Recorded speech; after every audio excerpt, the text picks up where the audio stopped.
తినరా పిచ్చోడా పిచ్చి పిచ్చి ఎంత మనసులో పెట్టుకున్నావా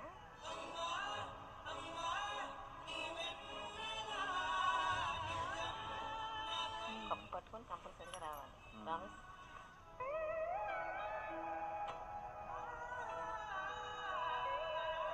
మొన్నటి వరకు లక్ష్మణ్ రావు కొడుకు కళ్యాణ్